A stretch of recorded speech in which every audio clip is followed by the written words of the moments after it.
Quand on prend du poids et qu'en plus on est fatigué, il paraît que ça peut être un problème cardiaque. Bonjour Emmanuel. Bonjour Boris. Docteur Berthelot, c'est vrai ou c'est une intox? Ça peut être vrai dans certaines circonstances. Alors on va voir quel est le lien entre cette prise de poids, cette fatigue et un problème parfois grave au niveau du cœur, cet organe. On va voir ça ensemble. Regardez cette campagne qui a été proposée par l'assurance maladie pour nous sensibiliser à ce sujet.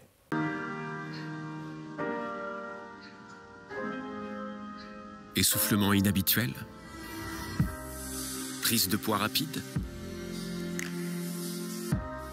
Pieds et chevilles gonflés? Fatigue excessive? Et si votre cœur essayait de vous dire quelque chose? Alors cette campagne est là pour nous sensibiliser à cette maladie qui s'appelle l'insuffisance cardiaque. 1,5 million de Français en souffrent et on estime que ça provoque un décès toutes les 7 minutes en France. Mais ce qui est choquant, c'est quand on voit ces symptômes, ils sont super classiques, d'une banalité déconcertante. Alors on va les reprendre parce qu'on n'est pas tous malades d'insuffisance cardiaque quand on a la fatigue, un peu d'essoufflement, etc. Alors, qu'est-ce qui doit alerter? Partons du premier symptôme, la fatigue. Quelle fatigue alerte?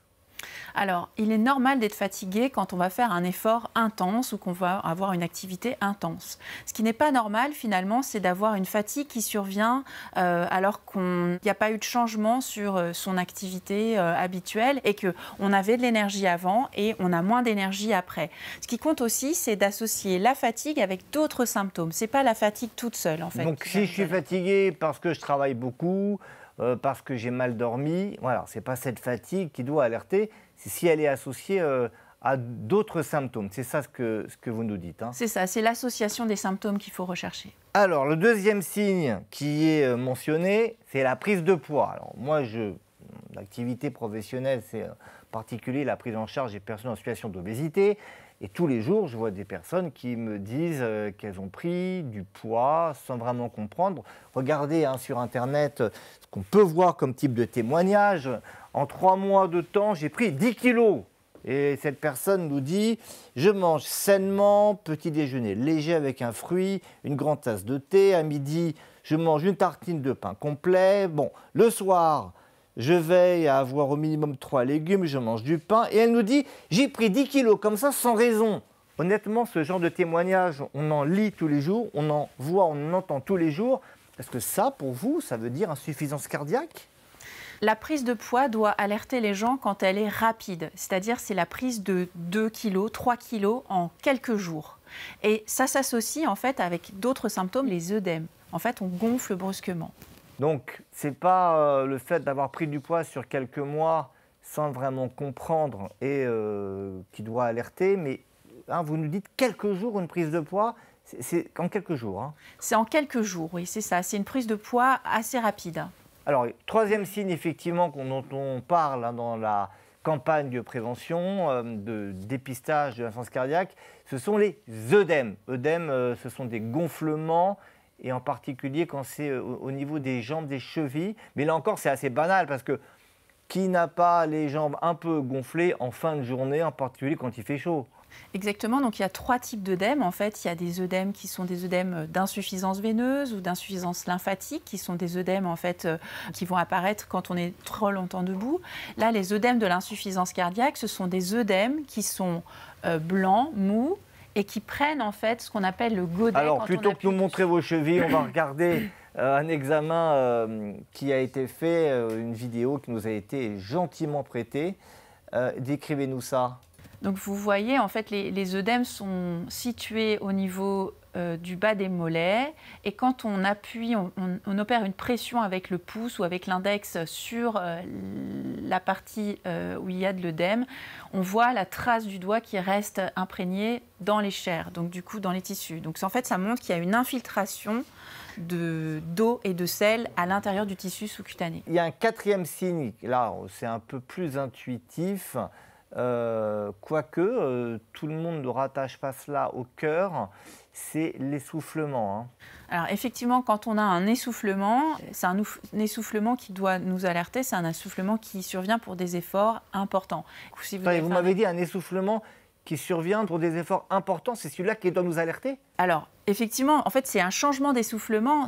Quand on n'était pas essoufflé pour faire un type d'exercice, par exemple pour monter 2 étages, on n'était pas essoufflé un certain temps. Et puis, à un moment donné, on est essoufflé pour monter les 2 étages pour rentrer chez soi. Donc, ce type d'essoufflement doit alerter. C'est la modification, finalement, la survenue d'un essoufflement pour des efforts de moins en moins intenses, finalement, qui doit alerter. C'est normal d'essouffler quand on court quand on court un 100 mètres ou quand on fait de la course à pied. On met un petit peu de temps pour reprendre son souffle, je dirais. Mais ce qui doit alerter, c'est quand on est essoufflé pour des efforts parfois de la vie quotidienne même. Donc, soit de la vie quotidienne, soit s'il y a eu un changement ces dernières semaines, ces derniers mois, si par exemple vous aviez l'habitude de monter vos 2-3 étages sans être essoufflé et que depuis quelque temps vous êtes essoufflé au premier étage, là, vous nous dites ça doit alerter. Surtout, c'est l'association de ces symptômes. Souvent, c'est l'association de l'essoufflement et, par exemple, de la fatigue qui surviennent en même temps. Et ça doit mettre la puce à l'oreille et consulter pour savoir de quel type de maladie il s'agit. En particulier, ça peut être un problème cardiaque. Un problème cardiaque, encore une fois, qui est souvent négligé. On va voir encore ici, sur cet écran, la méconnaissance de l'insuffisance cardiaque est alarmante. Beaucoup de personnes ne font pas de lien entre les symptômes et l'insuffisance cardiaque. Et si on n'y pense pas, eh bien, on passe à côté et on rappelle donc, ces 4 signes. Vous avez un moyen mnémotechnique?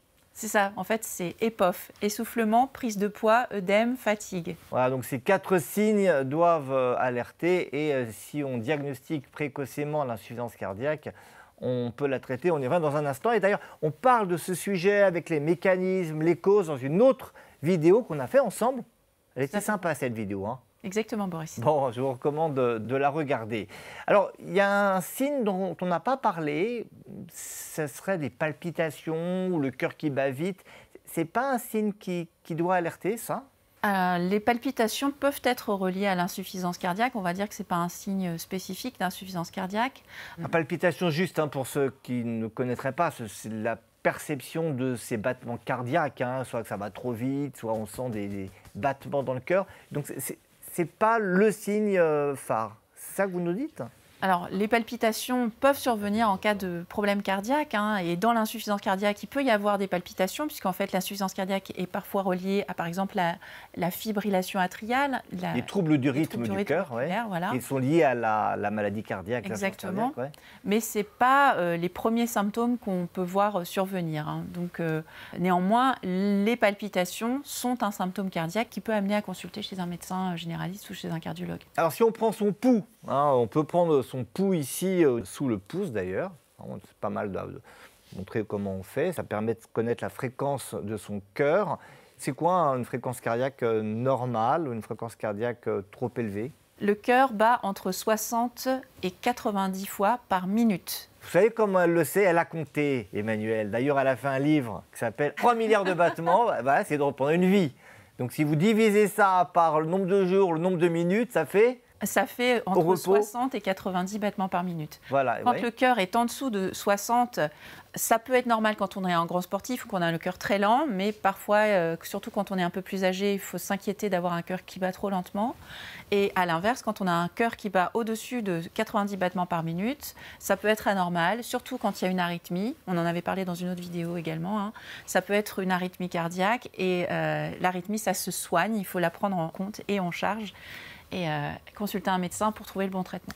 Il y a des traitements pour toutes ces maladies cardiaques. Pour l'insuffisance cardiaque, il y a des médicaments maintenant qui sont efficaces. On en parle aussi dans d'autres émissions. Mais je voudrais vous demander s'il existe des remèdes naturels. En tout cas, c'est ce qu'on peut voir sur Internet. Regardez, quand on tape insuffisance cardiaque, remède naturel, on tombe sur une multitude de produits, pas mal d'huiles essentielles, de compléments alimentaires. Est-ce que ces produits sont une aide pour le cœur si on a une insuffisance cardiaque? Alors, l'insuffisance cardiaque, c'est une maladie qui se soigne, mais qui se soigne avec des traitements qui sont spécifiques pour le cœur. Ça a été étudié dans beaucoup d'études scientifiques. On connaît les traitements, on a de la chance, on a des traitements pour cette maladie, mais ce n'est pas ces remèdes naturels en premier lieu. C'est d'abord ces traitements médicamenteux. Effectivement, dans une étude chinoise qui a été publiée l'année dernière, on a des cocktail de remède naturel, oui. Voilà, qui serait bénéfique, mais tout ça a été testé en plus du traitement médicamenteux et on a regardé ce que faisait en plus de ça le cocktail des complexes alimentaires en compléments alimentaires. Mais attention, hein, il s'agit bien d'un ensemble de compléments alimentaires évalués avec des dosages spécifiques et qui ont été évalués. Donc ce que vous nous dites, c'est que ce n'est pas tout produit dit naturel, huile essentielle, complément alimentaire qui a cette efficacité, mais quelque chose qui a été vraiment évalué scientifiquement. Bon, en gros, vous nous déconseillez de traiter l'insuffisance cardiaque avec ces produits-là. Hein. Tout à fait. L'hygiène alimentaire, évidemment, elle joue un rôle pour protéger son cœur. Et là, je vous pose la question qu'on se pose toutes et tous. L'alcool, le vin. On entend dire que le vin, en quantité modérée, c'est bon pour le cœur. Hein, certaines personnes se disent, bah ouais, moi je prends un petit peu de vin tous les jours, un petit peu d'alcool pour protéger mon cœur. Regardez, il y a même sur Internet qui aime le vin, aime la vie. On a aussi ce type de titre, boire un verre de bière, de vin ou même un shot de spiritueux par jour diminue les risques cardiovasculaires. Vous en dites quoi? Alors, on ne boit pas d'alcool pour prendre soin de son cœur, Boris. On boit de l'alcool parce que ça nous fait plaisir de partager un verre avec des amis, voilà. Mais l'alcool, c'est toxique pour le cœur, hein. Ça provoque de l'insuffisance cardiaque. C'est une molécule qui est toxique pour le foie, pour le cœur, pour les nerfs. En fait, finalement, ça détruit les cellules, certaines cellules quand on en consomme, en particulier quand on consomme beaucoup. Le slogan, c'est maximum de verres par jour et pas tous les jours. Et on retient, et ça on l'a déjà dit dans PUMS, que même en quantité modérée, le vin, l'alcool n'est pas un médicament du cœur. Si on veut boire un peu de vin, un peu d'alcool, on peut le faire pour le plaisir, sauf si votre médecin vous a dit qu'il fallait vraiment arrêter totalement. Mais ce qu'on vous dit aujourd'hui, c'est qu'on ne boit pas pour protéger son cœur. Ça, non, c'est une idée reçue que ça pourrait nous protéger de l'insuffisance cardiaque. Merci Emmanuel. Merci Boris. Merci à vous de nous avoir suivis. On vous rappelle que PUMS, c'est un collège d'experts dont vous faites partie, Emmanuel, hein, pas encore sur la photo, mais bientôt. Notre pari, votre pari, le pari du collège, c'est de vous aider à vivre mieux et plus longtemps en bonne santé. Et donc, pour que ce pari, on puisse le gagner avec vous, il y a une solution très simple, c'est de vous abonner à la chaîne.